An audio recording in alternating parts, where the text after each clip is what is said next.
참으로 좋으신 우리 하나님을 찬양합니다. 할렐루야. 네. 좀 립수어 봉봉 대학하니 속소바이. 감동입니다. 캄보디아에서 우리 캄보디아 형제 자매들하고 예배드리다가 이 미국에 왔는데 미국에서 우리 캄보디아 또 분을 만나서 함께 예배드리는 이 감동을 주신 우리 하나님께 찬양과 영광을 돌려드립니다. 오늘 우리 본문 말씀에 보면요, 예수님의 십자가 사건 이후에 주님이 약속대로 부활하시고 또 오순절 성령이 그들 가운데 임하시고 성령 충만 받은 예수님의 제자들이 나가서 주의 복음을 증거할 때에 하루에 3,000명씩 5,000명씩 주께로 돌아오는 역사가 일어났습니다. 짧은 시간 안에 교회에 엄청난 부흥이 일어납니다. 그 교회의 이름이 바로 예루살렘 교회죠. 그들은 예수의 재림을 굳게 믿고 주님의 다시 오심을 기다리고 있는 사람들이었습니다. 그런데 약속대로 속히 오리라던 예수님은 오시지 않고 그들을 찾아온 것은 커다란 핍박이었습니다. 그 핍박의 중심에 사울이라는 사람이 있었어요. 오늘 1절 말씀에 보면 사울은 그가 죽임당함을 마땅히 여기더라. 그날에 예루살렘에 있는 교회에 큰 박해가 있어 사도 외에는 다 유대와 사마리아 모든 땅으로 흩어지니라. 그 핍박을 견디지 못하고 모든 성도들이 3,000명, 5,000명씩 모여들었던 주께 나와왔던 그 성도들이 순식간에 다 흩어지는 일이 일어나게 됩니다. 그리고 사울이 그 남아있는 교회를, 성도들을 잔멸하기 위해서 각 집에 들어가 남녀를 끌어다가 옥에 넘기는 일을 했습니다. 교회가 이 땅에 세워진 후에 맞이하게 된 가장 큰 위기였습니다. 어떻게 하나님이 살아계시면 주의 교회가 이런 일을 겪게 되는 것인가? 흩어진 사람들은 큰 위협 속에서, 큰 위기 속에서 생존의 위기마저 느끼면서 하나님이 과연 어디 계시는가? 하나님이 살아계신다면 어떻게 이런 일이 우리 가운데 일어나는가? 하는 질문을 하나님 앞에 던지며 살기 위해서 흩어졌습니다. 그런데 바로 거기에 하나님의 놀라운 섭리와 계획이 있었습니다. 4절 말씀에 보면 흩어진 그 사람들이 두루 다니며 복음의 말씀을 전했다고 했습니다. 교회의 핍박이 일어나고 살기 위해서 흩어진 그 하나님의 사람들, 성도들이 그 흩어진 자리에서, 삶의 자리에서 복음을 전하기 시작한 것입니다. 만약 그때의 핍박이, 위기가 예루살렘 교회에 임하지 않았다면 어떤 일이 일어났을까요? 교회가 부흥하고 성도들이 몰려오니 예배드릴 공간이 부족했을 것이고 그들은 더 큰 교회를 지을 수밖에 없고 더 큰 교회를 유지하기 위해서 엄청난 에너지와 재정을 들여야 했을 것입니다. 그리고 하나님께서 이 땅에 교회를 세우신 그 궁극적인 목적, 땅끝까지 이르러 내 정인이 되라. 너희는 가서 모든 족속으로 제자를 삼아 아버지와 아들과 성령의 이름으로 세례를 주고 내가 너희에게 가르쳐 분반인 모든 것을 지키게 하라는 이 사명을 이루지 못했을 것입니다. 그런데 예상치 못한, 기대치 아니한, 결코 환영할 수 없는 그런 핍박이, 죽음의 위협이 교회에 임하였고 그 위기로 말미암아 교회는 흩어질 수밖에 없는 이 상황을 통해서 하나님은 새로운 일을 계획하셨고 그 성도들을 통해서 새로운 역사를 이루어내셨습니다. 그래서 이 복음이 이 성도들이 가는 곳곳마다 전해지는 역사가 이루어진 것입니다. 교회에 불어닥친 큰 핍박과 위기로 말미암아 교회가 없어져 버리는 것이 아닌가 하는 위기의식을 느꼈지만 하나님은 오히려 그 위기 속에서 하나님의 나라가 확장되어지는 놀라운 일들을 이루셨습니다. 오늘 우리의 삶에 코비드 팬데믹으로 인한 많은 어려움들이 있습니다. 심지어 교회 안에도 어려움이 있고 우리가 함께 모여서 예배드리지 못하는 그런 힘든 시간들도 보냈습니다. 지금도 이렇게 다시 모여서 예배드릴 수 있는 은혜가 임하였지만 예배를 드린 이 순간에도 우리가 마음껏 주님을 찬양하는 일들이 어려움을 겪는 마스크를 끼고 또 거리 두기를 하고 여러 가지 불편함들을 우리가 감수하면서 예배를 드려야 되는 이러한 상황을 우리가 경험하고 있습니다. 이 코비드를 통과하면서 언제나 예전같이 돌아가서 다시 우리가 하나님을 예배할 수 있을까? 그렇게 생각하고 이 코로나가 끝나기만을 기다리고 앉아 있는다면 이 코비드의 위기는 정말 교회의 위기요 성도의 삶의 큰 위기가 될 것입니다. 그러나 이 코비드를 우리가 통과하면서 이 코로나를 허락하신 코비드 팬데믹을 허락하신 하나님의 뜻과 계획과 섭리가 무엇인지를 하나님 앞에 나아가 잠잠히 묻고 하나님 앞에 나아가 그동안 우리의 삶과 우리의 신앙과 우리의 생활이 하나님의 말씀에서 벗어나 있었던 것이 무엇인지를 다시 한번 하나님 앞에 겸손히 무릎 꿇고 구할 때에 우리를 새롭게 하시고 우리를 회복시키시고 교회를 새롭게 하시는 하나님의 은혜가 우리 가운데, 우리 교회 가운데 임하게 될 줄로 믿습니다. 하나님은 결코 주의 몸된 교회를 버리지 아니하십니다. 그의 사랑하는 하나님의 자녀들, 하나님의 백성을 포기하지 않으십니다.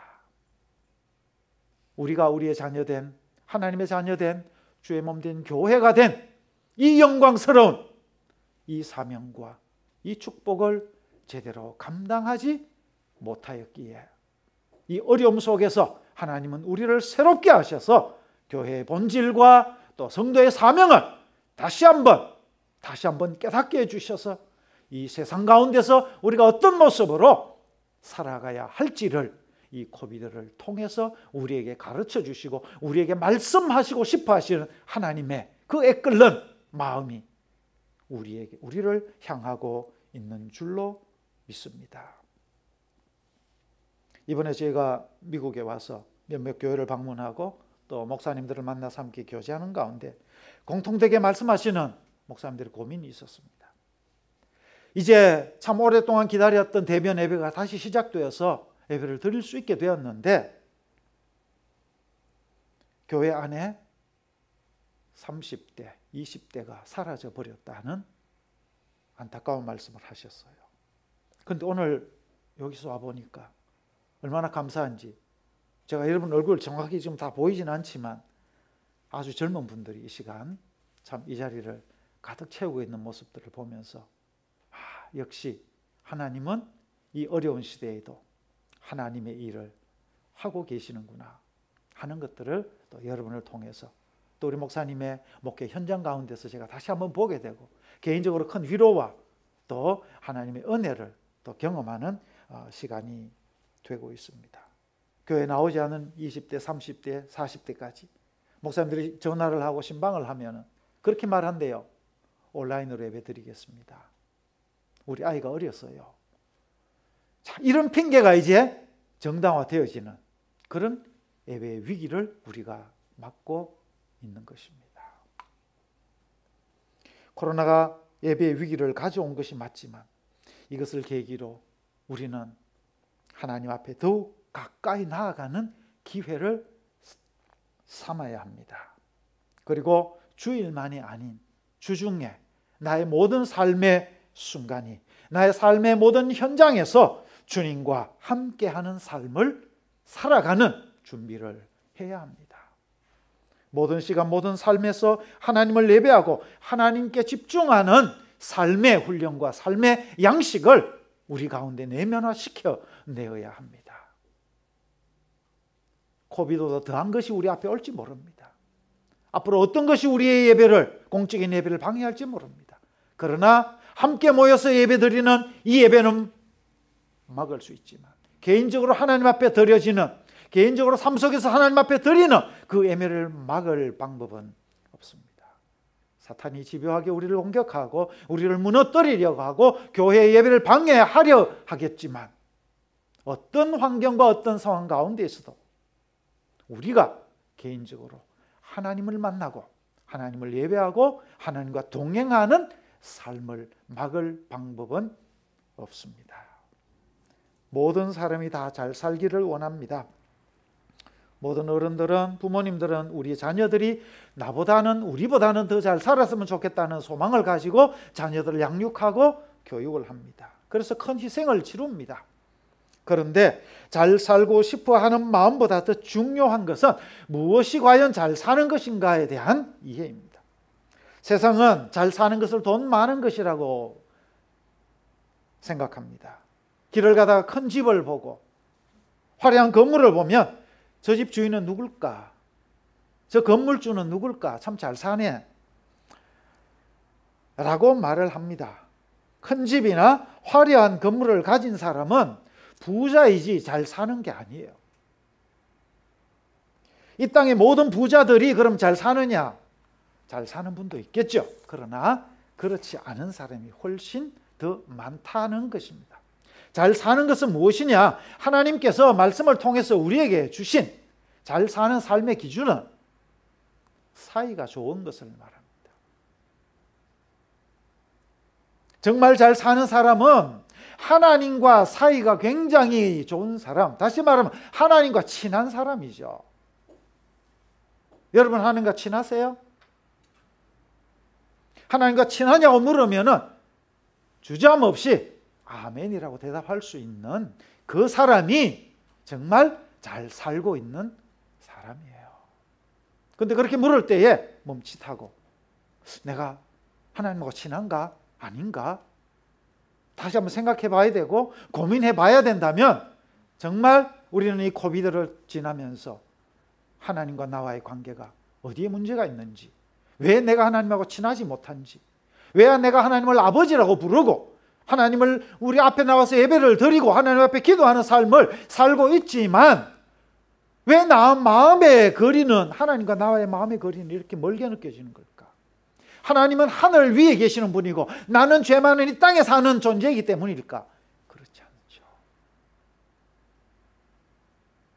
잘 사는 것은 가장 먼저 하나님과 나와의 관계가 아주 좋은, 사이가 너무 좋아서 정말 내가 좋은 일이든 힘든 일이든 어떤 일을 만나든지 그 하나님과 그것을 함께 나눌 수 있는 허물이 없는 정말 친한 친구와 같이 내 마음 깊은 곳에 있는 모든 이야기들을 다 내어놓고 이야기할 수 있는 그런 친구와 같은 하나님. 과연 나는 그 하나님을 그렇게 섬기고 있는가? 그렇게 예배하고 있는가? 그것뿐만이 아니죠. 부모님과 사이가 좋은 사람이 잘 사는 사람. 특별히 부모의 입장에서 자녀가 잘 살기를 원하고 정말 믿음의 사람으로 살기를 원하는데 요즘 가장 큰 어려운 가운데 부모와 자녀 사이의 대화가 단절된 거, 어려운 거죠. 심지어 미국에 이민 오신 많은 분들 가운데 우리 1세대 이민 오신 분들, 우리 자녀들은 나보다 더 잘 살기를 원하는 마음으로 이 땅에 와서 터전을 일구시느라고 얼마나 자신의 삶을 희생하시고 수고하시고 참 헌신적인 삶을 사셨어요.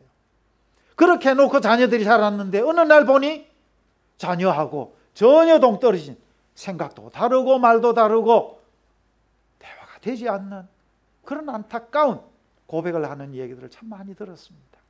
잘 산 게 아니에요. 열심히 살았다고 말할 수는 있지만 열심히 사는 것이 하나님이 정말 우리 가운데 원하시는 최선이냐? 아니라는 거죠. 잘 사는 것은 부모와 자녀의 사이가 정말 좋은 것이죠. 그래서 자녀가 세상 살아가면서 자신의 삶의 현장에서 어려움을 겪고 도무지 길이 보이지 않고 마음이 고통스러울 때 부모를 향해서 언제든지 손을 내밀고 부모와 이야기하고 부모의 그 넓은 품에 안길 수 있는 그 자녀가 잘 사는 부모요 자녀인 것이죠. 부부관계도 마찬가지입니다. 하나님께서 이 땅을 아름답게 만드신 후에 남자를 만드시고 여자를 만드시고 최초의 가정을 하나님이 친히 만들어 주셨어요. 이 가정은 하나님이 주신 최고의 선물입니다. 그런데 이 가정 안에 정말 부부관계가 사이가 정말 좋은 그 가정이 잘 사는 가정이라는 거죠. 가정 안에서 뿐만 아니죠. 잘 사는 성도의 삶은 어떤 것입니까? 이웃과의 관계, 내 옆집에 사는 사람과 직장에서 만나는 동료들과 나 외에 다른 사람과의 관계가 사이가 좋은 사람을 잘 산다고 할 수 있는 것입니다. 이 잘 사는 삶의 원리와 비결을 하나님께서는 한마디로 성경에서 우리에게 가르쳐 준 것이 사랑이라는 두 단어죠. 그래서 그 하나님은 우리에게 엄청난 사랑을 베풀어 주셨고 보여주셨습니다. 그 가장 큰 핵심이 예수 그리스도를 통해서 우리의 눈에 보여지게 해주셨고 우리가 느끼게 해주셨고 그 예수님이 십자가에서 죽으심으로 하나님 아버지의 사랑이 어떤 것인가를 우리에게 친히 가르쳐 주셨습니다. 우리는 그 사랑의 은혜를 힘입고 오늘도 하나님의 자녀된 신분으로 이렇게 하나님 앞에 나와 예배드릴 수 있는 놀라운 축복과 특권을 누리고 있는 줄로 믿습니다. 그렇다면 그 사랑을 입은 자로 이 사랑을 가지고 다시 하나님을 사랑하는 존재로 그리고 이웃을 사랑하는 존재로 살아가라고 명령하신 것이 우리가 기억하고 있는 대계명이라는 하나님께서 우리에게 주신 이 하나님의 말씀의 핵심이라고 할 수 있는 그 계명을 우리 가운데 주신 것이죠.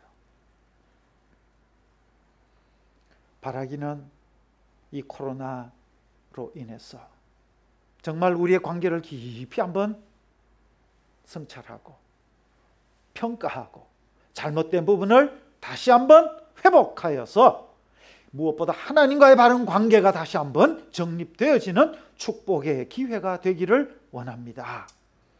하나님과의 관계가 회복되면요, 사람과의 관계는 회복되게 되어 있어요. 사람과의 관계가 힘드니까 이 관계를 풀어달라고 하나님 앞에 나와서 울며 불며 기도할 것이 아니라 하나님과의 관계가 우선적으로 회복되어지게 되면은 하나님은 그 하나님과의 회복된 관계 속에서 우리를 변화시키시고 변화된 하나님의 백성들은 부부 관계, 자녀 관계, 이웃과의 관계 속에 참 사랑을 드러내고 실천할 수 있는 하나님의 은혜와 능력과 축복을 받은 존재로 사랑을 실천할 수 있는 능력을 하나님께로부터 부여받게 되는 줄로 믿습니다. 그 은혜를 잊게 될 때 내 힘이 아니라 내 능력이 아니라 원수를 사랑하라 하셨는데 하나님 이게 너무 힘들어요. 하나님 원수 사랑하게 해주세요. 끊임없이 기도해서 겨우 사랑하려고 노력하는 내 노력이 아니라 하나님의 사랑이 내게 부음받아서 성령이 나를 감동하시고 나를 변화시키시고 나를 새 사람 만드셔서 성령의 능력으로 하나님의 사람 되어서 나는 도무지 할 수 없는 그 일을 하나님께서 나를 통해 이루어 가시는 역사를 경험하는 축복이 우리 가운데 이루어지게 될 줄로 믿습니다. 모든 관계의 문제는 우리의 죄성에 있고 우리의 죄를 해결해 주시기 위해서 예수님이 오셨고 그 예수님을 우리의 마음 가운데 모시고 그 주님을 만나는 경험에서부터 새로운 삶의 시작이 출발점이 허락되어져 있다는 것을 우리가 다시 한번 기억하면서 그 주님 안에서 우리가 이 위기를, 이 어려움을 함께 통과하면서 하나님이 나를 만나주시고 나를 새롭게 하셔서 하나님의 계획을, 하나님의 뜻을 나를 통해서 세상 가운데 펼쳐내시는, 나를 통해 이루어 가시는 그 기적 같은 삶을 경험하는 저와 여러분 우리의 삶이 되기를 축복합니다. 저희는 1999년도에 캄보디아 선교사로 파송받고 현재까지 캄보디아에서 사역을 하고 있습니다. 지난 시간에 이렇게 돌아보면요, 순간순간 고비마다 참 어려움들이 너무 많았어요. 참 위기가 많았습니다. 그 어려운 가운데 초기 16년은 저희가 캄보디아의 수도가 프놈펜인데요, 이 프놈펜에 저희가 중심으로 해서 아주 전통적인 선교를 했습니다. 제가 목사로 캄보디아에 갔고 또 목회자로 한국에서 사역한 그 경험을 바탕으로 선교 사역을 시작을 했습니다. 그래서 전도를 하고 또 제자 훈련을 하고 교회를 개척하고, 교회를 개척하면서 목회자가 필요하니까 제자들을 또 신학 훈련을 시키고, 신학교가 필요하니까 선교사람들이 함께 연합해서 교단을 초월해서 우리가 캄보디아에는 하나의 교단을 합시다 하는 마음들로 기도하는 가운데 하나님 은혜를 주셔서 교단을 만들어 정부에 등록을 하고 신학교를 함께 세우고 함께 하나님의 말씀 따라 사역하는 연합 사역들을 감당할 수 있었습니다. 그러던 어느 날 하나님께서 우리가 프놈펜을 떠날 것과, 그리고 저는 전혀 생각도 해보지 않은, 그리고 계획해 본 적도 없는 기독교 지역사회 개발이라는 그 방법을 통해서 캄보디아에 기독교 마을이, 예수 마을이 하나 생기면 좋겠다는 그 꿈을 하나님께서 저에게 주셨어요. 그 이후 2015년 1월 8일 프놈펜을 떠나서 저희 부부가 시엠리프로 이사를 했습니다. 이전에 해보지도 않았고 관심도 없었던 새로운 사역에 순종하면서 그 길을 가는 동안 이전에는 생각지도 않았던 어려움과 위기가 더 풍성하게 우리의 삶 가운데 있었습니다. 캄보디아는 아시아의 최대의 호수를 가지고 있는 아름다운 나라입니다. 그 호수 이름을 뚫레삽이라 합니다. 그 호수에 물이 불어나면, 우기때가 돼서 물이 불어나면요, 이 호수 면적이 서울시 면적의 2배가 됩니다. 어마어마한 물을 가진 나라예요. 물의 나라예요. 그런데 중요한 것은 그렇게 풍성한 수자원을 가지고 있는데 당장 먹을 물이 없어요. 마실 깨끗한 물이 없어요. 그래서 수많은 어린아이들이 이 수인성 질병으로 인해서 어렸을 때 생명을 유지하지 못하고 죽어요. 유아 사망률이 높아요. 어른들도 깨끗한 물을 계속 마시지 못함으로 말미암아 이 캄보디아인들의 평균 수명이 굉장히 낮아요. 그래서 초기에 저희가 들어가서 이런 캄보디아 아이들에게, 캄보디아 사람들에게 하나님 깨끗한 물을 먹을 수 있게 해주세요. 그렇게 기도하면서 학교와 교회와 또 마을 공동 우물들을 만드는, 파기 시작하는 그런 일들을 했습니다. 그런데 우리 가운데 그런 기술이 없다 보니까 우물업자들, 현지 업자들을 우리가 돈을 주고 그렇게 우물을 팠습니다. 어떨 때는 좋은 물이 나오지만 어떨 때는 또 원하는 좋은 물이 나오지 않아요. 그런 여러 가지 어려움들을 겪으면서 결국 저희가 내린 결론은 중국으로 가서 우물 기계를 사와서 우리가 직접 우물을 파자. 그러면 훨씬 더 효과적으로 되겠다.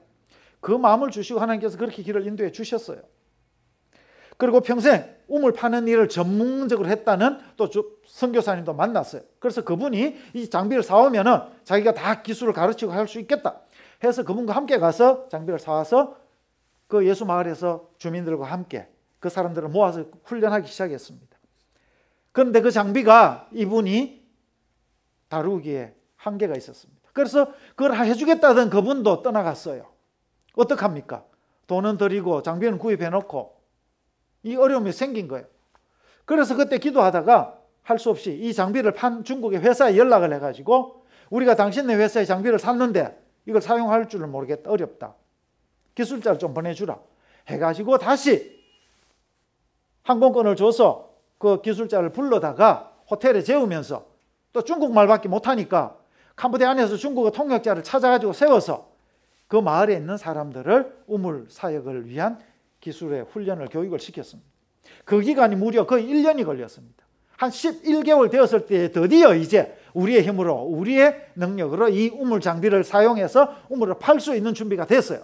얼마나 감사했는지 모릅니다. 그런데 감사한 것도 순간이, 주변에서 우리가 싸게 우물을 파주겠다는 이야기를 마을 동장을 통해서 이야기를 했더니 얼마나 많은 우물이 필요한 사람들이 연락이 오는지 몰라요. 그런데 그 우물팀에 운전을 하는 친구가 따로 있고 장비를 맡는 친구가 따로 있어요. 전문화시켜서 각기 일을 분담을 해가지고 준비를 했어요. 그런데 운전하는 친구를 그 당시에 저희가 부지를 개간하기 위해서 트랙터를 빌려서 했습니다. 트랙터 하루 빌리는 비용이 한국하고 비슷해요. 하루에 300불씩, 포크레인은 하루에 500불씩 임대료가 그렇게 나와요. 그것을 우리가 원하는 만큼 빌려다가 개간할 수가 없어요. 너무 비싸가지고. 그러던 중에 이 장비를 가진 집사님 한 분이 트랙터를 빌려주겠다고 가져가서 쓰라는 거예요. 얼마나 감사합니까? 그런데 우리 운전하는 친구가 장비를 만질, 중장비를 운전할 수 있는 친구였어요. 그래서 이 친구를 보내가지고 빨리 트랙터를 받아와라 하고 보낸 사이에 옆마을에서 전화가 온 거예요. 우물이 필요하다고. 그러니까 이 장비 만지는 친구는 운전을 못하는데, 면허증도 없는데 급한 마음에 트럭을 몰고 현장을 갔다가 돌아오면서 프놈펜에서 온 캠리 승용차하고 정면 충돌을 한 거예요. 사고가 났어요. 그 캠리는 폐차가 되고 저희 트럭도 앞쪽 부분이 완전히 그냥 망가질 정도로 큰 사고가 생긴 거예요. 그런데 감사한 것은 그 차에 2명이 타고 있고 우리 차에 2명이 타고 있었는데 사람은 크게 다치지 않았어요. 그런데 이 운전했던 친구가 사고를 당하고 나니까 겁이 난 거예요. 면허증도 없죠. 겁이 나니까 그냥 거기서 도망을 가버렸어요. 제가 사고 소식을 듣고 현장에 왔더니 경찰 이미 파출소에 이 차는 끌려가 있고, 사고를 당하는 피해자 측에서 저희에게 54,000불인가 보상을 요구한 거예요. 54,000불이 어디 있습니까? 저희가 매월 선교비 받아 생활비 받아 사역하기도 급급한데,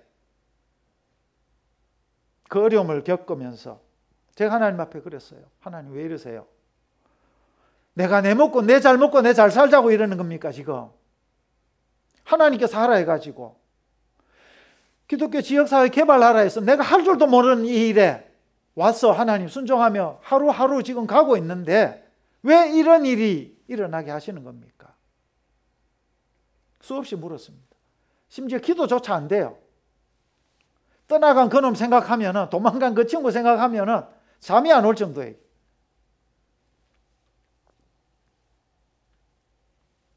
경찰에서 돈을 저희가 줄 수 없으니까 합의가 안 됐죠. 법원으로 고소가 된 거예요. 그래서 법원까지 불려가고, 선교하러 갔는데 경찰서 불려다니고 법원까지 불려가야 되는 일을 겪으면서 하나님 앞에 기도조차 할 수 없는 심정으로 하나님 앞에 탄식을 했어요. 그러던 어느 날 하나님이 저한테 물으십니다. 네가 그 친구를 사랑하느냐라고 물으세요.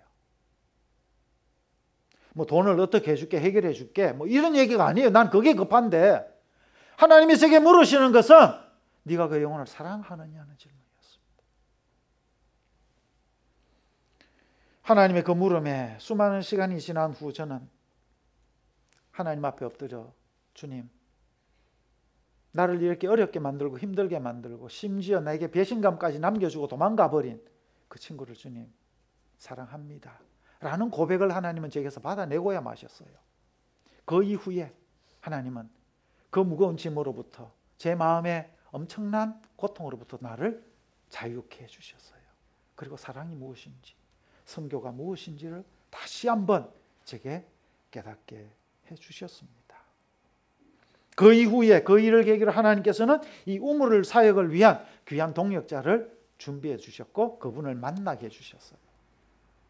그분이 그 이후에 저희가 마을 정수장을 지금 운영하고 있는데, 마을 정수장을 만드는 저수지가 필요했어요.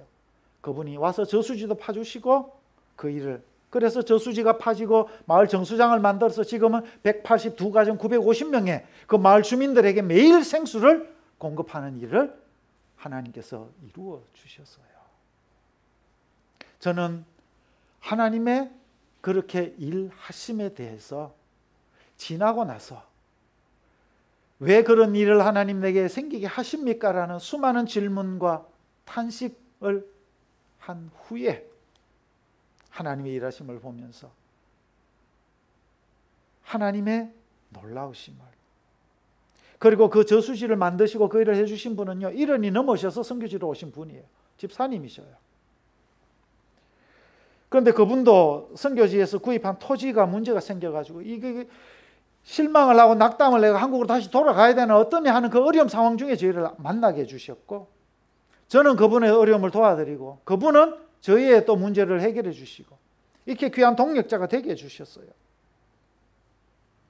그분을 만나기 전에 제가 부지를 개간하고 또 마을 주민들의 경제적인 기반을 함께 만들기 위해서 열대 작물 중에 고소득 작물이 어떤 것이 있는가 해서 여러 가지 사역으로 너무 무리했어요. 그러던 중에 2015년 1월에 갔는데 그해 8월에 1년도 되지 않아서 단기팀과 함께 막 사역하던 중에 제가 어느 날 아침에 일어날 수가 없는 거예요. 눈은 떠졌는데 몸이 말을 듣지를 않아요. 왜 이러지? 그래서 제 아내에게 단기팀을 데리고 일단 현장에 가서 사역을 하도록 하고 저는 조금 더 쉬었다가 간신히 몸을 추스리고 병원을 갔어요. 병원을 가서 피를 뽑고 검사를 하려고 침대에 누워가지고 있는데 사방이 하얀 침대에 누워서 있는데 그 순간 제 마음속에, 제 눈앞에 예수님의 십자가가 보였어요. 그리고 예수님의 그 외침이 제 귀에 들리는 들이었습니다. 엘리 엘리 라마 사박다니, 나의 하나님 나의 하나님 어찌하여 나를 버리시나이까. 주님의 그 외침이 제 귀에 들리는 데였습니다. 그리고 그 순간 제 마음속에 말로 표현할 수 없는 외로움이 제 마음을 팍 치고 들어왔어요. 그 고난이 그 순간 제 마음을 파고들었습니다. 그렇게 십자가의 주님을 병실에서 만난 후 주님은 제 마음에 그 주님의 십자가의 사랑과 은혜로 다시금 가득 채워주셨어요. 그 무렵에 하나님께서 그 저수지를 파주신 집사님을 만나게 해주시고, 그분은 주문받은 벽돌을 빨리 찍어놓고 저희가 우물 때문에 계속 어려움을 겪는 것을 아시고 본인이 와서 우물을 파주시겠다고 말씀하셨어요. 그리고 그 일을 위해서 서둘러서 벽돌을 찍어내시다가 그만 본인의 손이 벽돌 기계에 들어가서 손가락 3개가 잘려지게 됐어요. 그 소식을 듣고 제가 병원으로 달려갔습니다. 그 집사님이 아이스박스 통 안에다가 잘려진 3개 손가락을 담아놓고 병원에서 어쩔 줄 모르고 계시는 거예요.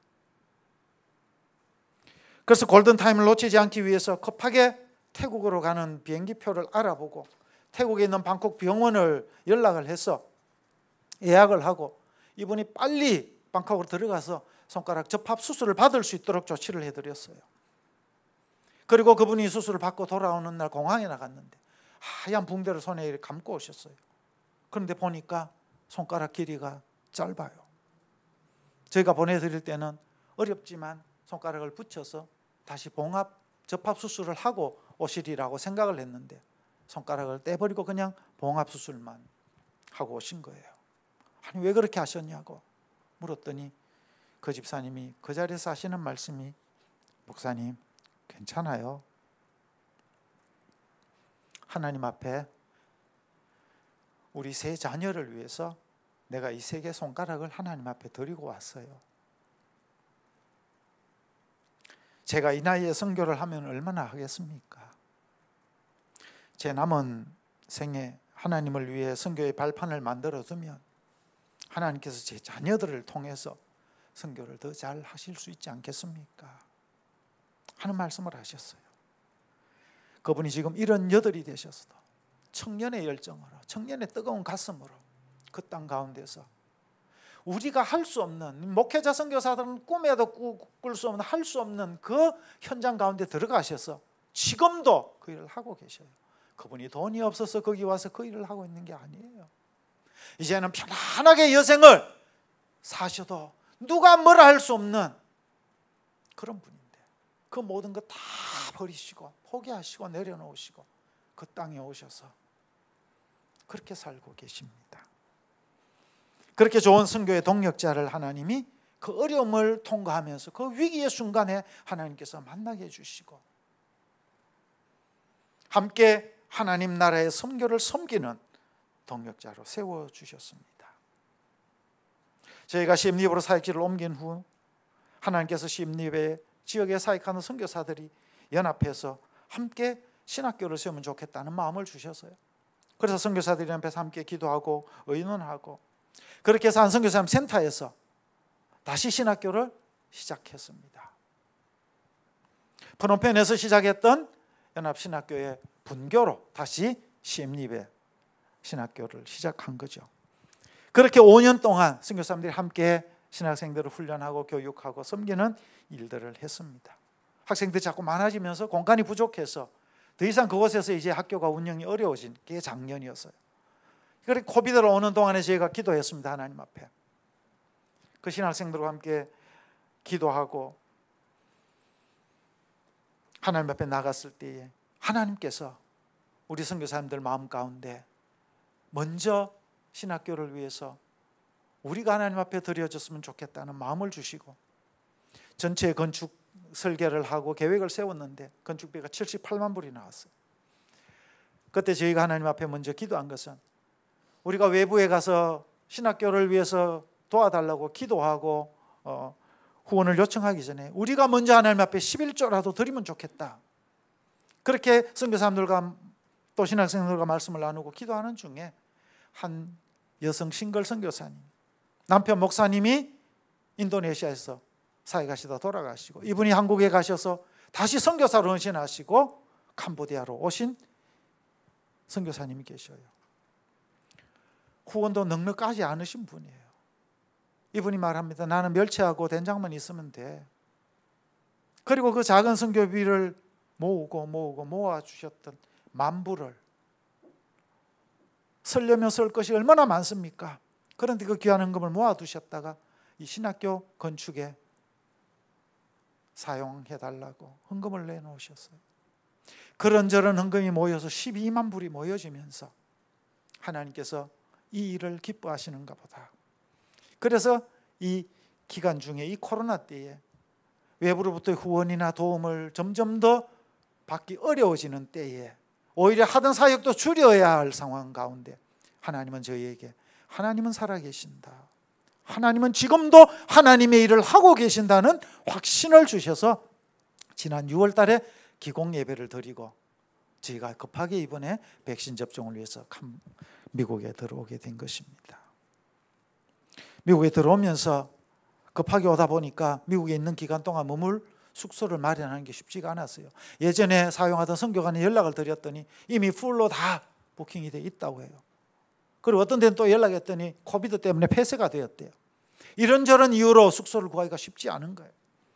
그러던 중에 하나님께서 또 저희를 사랑해 주신 한 장로님을 통해서 그 가정을 오픈해 주시고 그곳에서 함께 또 지낼 수 있는 귀한 은혜를 베풀어 주셨습니다.